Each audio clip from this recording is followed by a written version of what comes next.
प्यारे बच्चों, आज आप लोग नेट एग्जाम के प्रश्न हैं उनके लिए हल करेंगे। नेट एग्जाम का पहला प्रश्न है, द्रव्यों का आयतन मापते हैं लीटर में। ज्वालामुखी का फूटना कौन सा परिवर्तन है? परिवर्तन।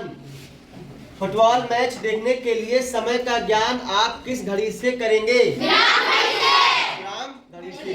मधुर वचन है औषधि, रिक्त स्थान वचन है तीर। कटुक। मधुर वचन है औषधि, कटुक वचन है तीर। यह लाइन नीति के दोहे वाले पाठ से लिया गया है। 9 2 11 होना, भाग जाना। निर्मल शब्द का समानार्थक शब्द है स्वच्छ, ये इसका समानार्थक शब्द है। मनाने की अंग्रेजी लिखो, celebrate, CELEBRATE, celebrate. What is our national river? Question number 9, मेढक होता है मांसाहारी। क्वेश्चन नंबर 10, चाल का मात्रक है मीटर प्रति सेकंड। क्वेश्चन नंबर 11, रिक्त स्थान वस्तु के आकार में परिवर्तन कर सकता है बल। क्या आएगा यहाँ पर? बल आएगा। कौन कर सकता है? वस्तु के आकार में परिवर्तन बल कर सकता है। क्वेश्चन नंबर 12, प्रथम श्रेणी के उत्तोलक में मध्य में होता है आलंब। जो प्रथम श्रेणी के उत्तोलक होते हैं उनके बीच में आलंब होता है। क्वेश्चन नंबर 13, निम्न में कौन सी घटना गुरुत्व बल का उदाहरण नहीं है? पेड़ से पत्तों का गिरना, समतल पर गाड़ी ढकेलना, बच्चों का नदी में कूदना, पहाड़ी से पत्थर का टूटना। निम्न में कौन सी घटना गुरुत्व बल का उदाहरण नहीं है? इस प्रश्न का उत्तर निकालने के लिए आपको सबसे पहले मैंने बताया था कि गुरुत्व बल क्या है। वह बल जिस बल से पृथ्वी किसी वस्तु को अपनी ओर खींचती है गुरुत्व बल कहलाता है। अब देखिए, इसमें है पेड़ से पत्तों का गिरना। पेड़ से पत्ता टूटा, कहाँ गिरा? जमीन पर, तो यह गुरुत्व बल का उदाहरण है। नंबर 2, समतल पर गाड़ी ढकेलना। ये इस प्रश्न का सही उत्तर है, क्योंकि समतल पर गाड़ी ढकेलते हैं, तो ये गुरुत्व बल का उदाहरण नहीं है। बच्चे का नदी में कूदना, बच्चा नदी में कूदा, कहाँ गिरा? नदी में, तो ये भी गुरुत्व बल का उदाहरण है। पहाड़ी से पत्थर का टूटना, पहाड़ी से पत्थर टूटा, पत्थर गिरा जमीन पर, तो यह भी क्या है? गुरुत्व बल का उदाहरण है। अगला प्रश्न, क्वेश्चन नंबर 14, खरगोश सर्वाहारी है, सही या गलत? खरगोश शाकाहारी है। क्या है? शाकाहारी है। तो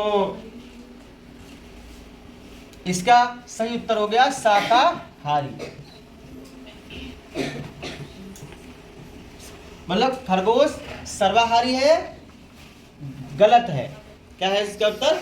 गलत है। खरगोश क्या है? शाकाहारी। अगला प्रश्न है क्वेश्चन नंबर 15, पृथ्वी के चारों ओर चंद्रमा की गति होती है। पृथ्वी के चारों ओर चंद्रमा की गति होती है वृत्तीय गति, तो इसका सही उत्तर है वृत्तीय गति। ठीक है, इन प्रश्नों को अपनी कॉपी पर नोट कर लीजिएगा। देखो बच्चों, अगला प्रश्न है प्रश्न नंबर 16, मूल रोम पाए जाते हैं जल में। क्वेश्चन नंबर 17, पुष्प का नर भाग कौन सा होता है? पुंकेसर। क्वेश्चन नंबर 18 है, पाद जाल पाए जाते हैं मेढक में। क्वेश्चन नंबर 19, विश्व का सबसे बड़ा वृक्ष है सिकोया। क्वेश्चन नंबर 20, मक्का, प्याज, सरसों तथा बैगन में जड़ें पाई जाती है। मक्का में पाई जाती है बच्चों झकड़ा जड़, प्याज में पाई जाती है मूसला जड़, सरसों में पाई जाती है मूसला जड़, और बैगन में भी पाई जाती है मूसला जड़।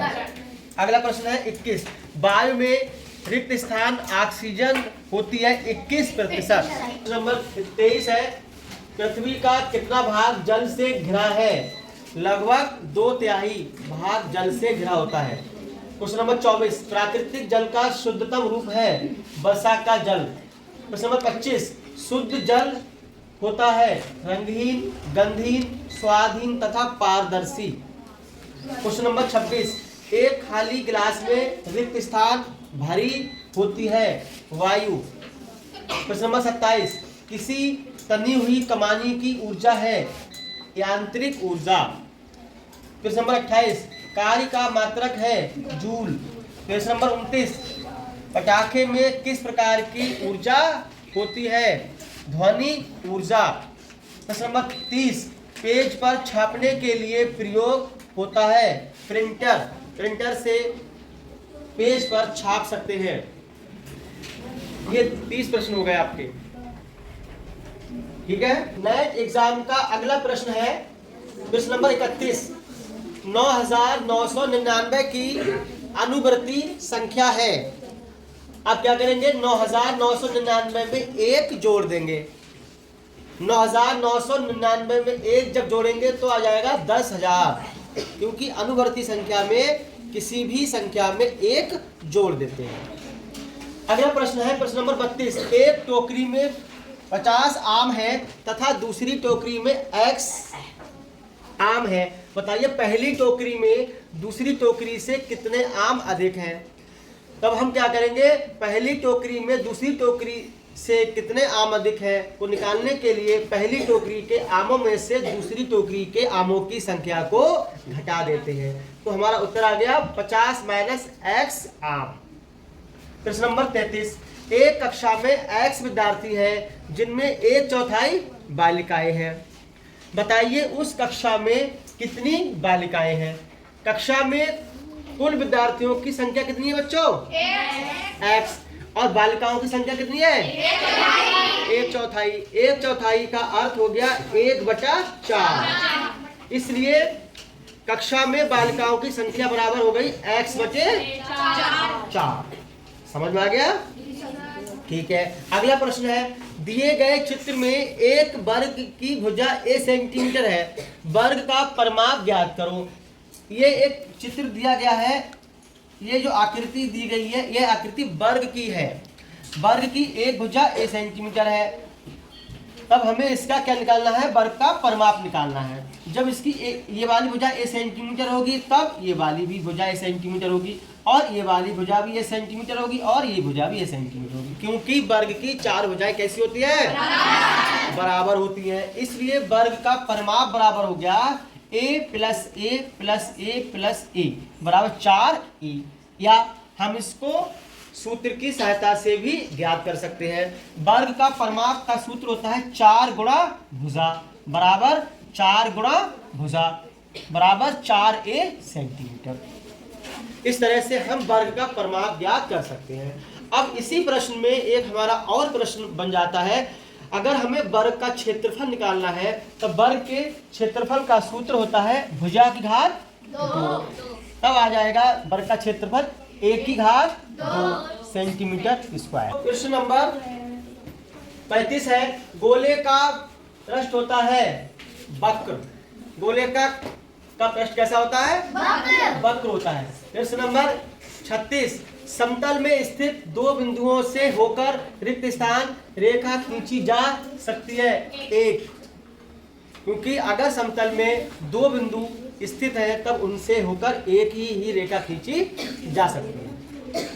समतल, अगला प्रश्न है, समतल में स्थित किसी रेखा में रिक्त स्थान बिंदु होते हैं असंख्य। समतल में स्थित किसी रेखा में असंख्य बिंदु होते हैं। प्रश्न नंबर 38, न्यून कोण का पूरक कोण रिक्त स्थान होता है न्यून कोण। न्यून कोण का पूरक कोण क्या होता है, न्यून कोण होता है, ठीक है। प्रश्न नंबर 39, न्यून कोण का संपूरक कोण रिक्त स्थान होता है अधिक कोण। न्यून कोण का संपूरक कोण क्या होता है, अधिक कोण। प्रश्न नंबर 40, एक समकोण का संपूरक कोण रिक्त स्थान होता है समकोण। एक समकोण का संपूरक कोण समकोण होता है।